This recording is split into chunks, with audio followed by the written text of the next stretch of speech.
This channel supports Extra Life in its efforts to raise money for the Children's Miracle Network.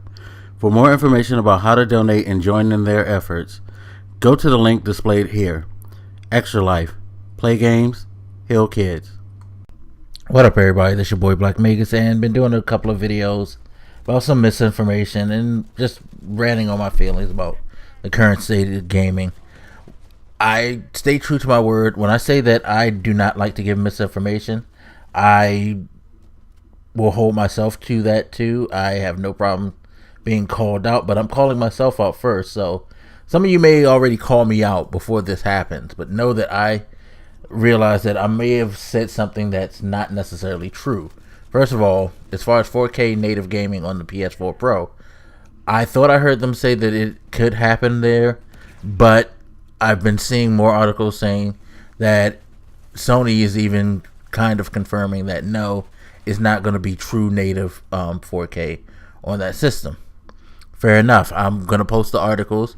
I saw an article on VentureBeat that said that they had a discussion with someone at Sony who was like, it's kind of more like magic. In particular, a conversation with someone from Guerrilla Games who said that. So I don't remember if I actually said that, but if I did say that, I was wrong. And I take full responsibility for that one. So, as you guys like to say these days, I will take that L. Okay? Moving on. Going into 4K and native 4K. Since this whole thing has started, I started reading, not just about the PlayStation 4 Pro, but just about 4K TVs. And good Lord, my PlayStation just came on and I didn't know I had the volume on. Excuse me, people. Normally I have my TV muted, but I was turning on my PlayStation 4. Anyways, but yeah, a lot of people need to know about 4K TVs, and shout out to my boy Mr. T-Tech, by the way. I appreciate his video, which I'm gonna put a link in the description. And I'll talk about that too, because he said some really good stuff about people not knowing exactly what to expect, and none of us really know. I need to do a separate video on that because I thought that was brilliant of him. I really dug that. But anyway, just his video kind of inspired me to go look up 4K TVs, because he was talking about the latency, the input lag that you would have on 4K TVs. Input lag on 4K TVs is pretty interesting. I looked up a Digital Foundry's article where they talked about the best 4K TVs right now for gaming, and they broke down their lag input, and it seems like right now the least lag input you can get on a 4K TV is about 21 milliseconds. It's the Samsung KS9500 that has the lowest.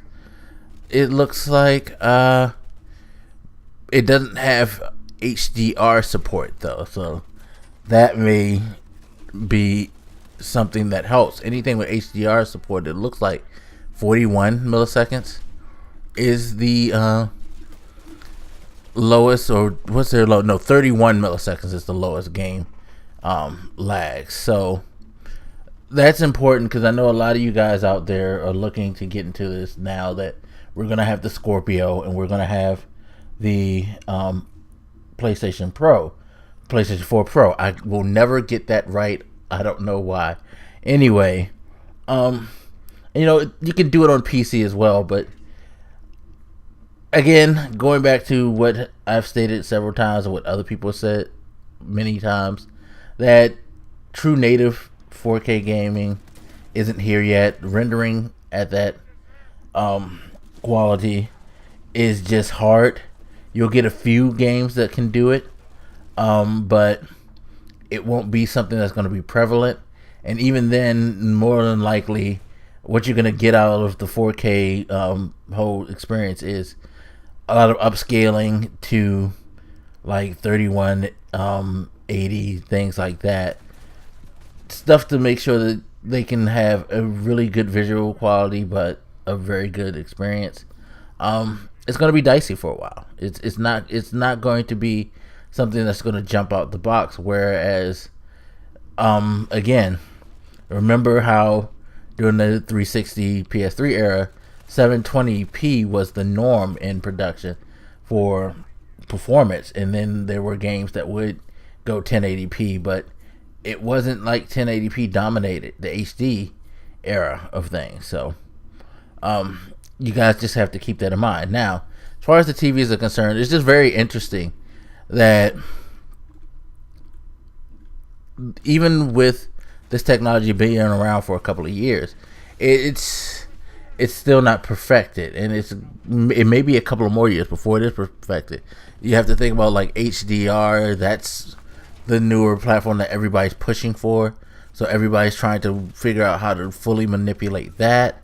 They even show like movies having lag and things like that, and quality problems. One thing I found very interesting in all of this is that with an HD TV, where it's located and the lighting situation plays a part in how your visuals look. Apparently,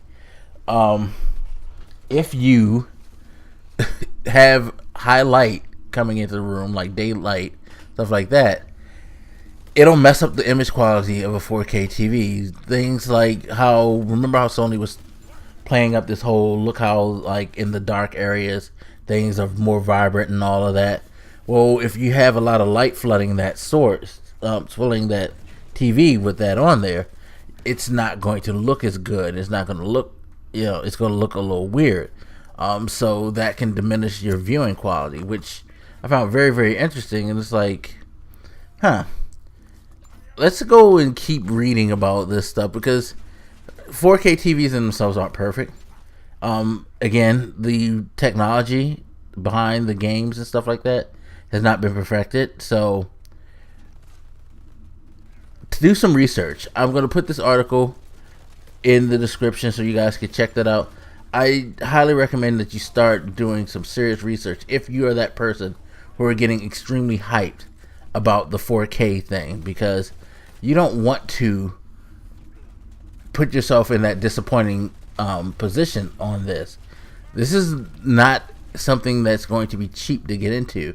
Yes, there are 4K TVs that are cheap that say they have HDR technology support, but from what I've read, it's not as good as it should be. So you're better off trying to get a more mid-range TV, which means you're going to spend a good amount of change on that TV to get that. It's not going to be a cheap investment at the moment. It may be something that you're going to have to wait on, and if you are not comfortable with not being able to immediately jump to the 4K gaming experience, then you probably shouldn't buy an Xbox Scorpio, whatever they're going to call it, and a PlayStation 4 Pro, because you're not going to even get the experiences that they're going to be able to bring to you. So just make sure you do your due diligence.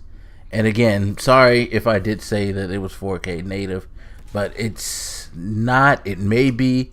Everything is so sketchy and up in the air right now. It's just wild. I just want to make sure that I'm not trying to mislead you guys, because that's the thing. I don't want people to be misled. I don't want people to go and make snap judgments and spend all this money and stuff like that. Take your time. Like I said, do like I've been doing. Go read stuff. If you feel one way and then you find something else, admit it and be comfortable and know that you were wrong. Because even though I'm not interested in getting a PlayStation Pro 4, I would at least like to know what it is and what it's about. If you're somebody who's going to get it, you should want to know even more than I want to know. And you want to do as much research as possible so you can be very, very comfortable with shelling out that money, because these things aren't cheap. $400 is a good price for the system, but that TV that you're going to have to get is going to break your pockets, and you want to make sure that when you spend that money, you're getting the best that you can get. So please check the link. Digital Foundry did a great job. And again, as always, feel free to hit me up. Let me know what you think, and I'll holler at you later. This your boy Black Makers, and I'm out. Deuces.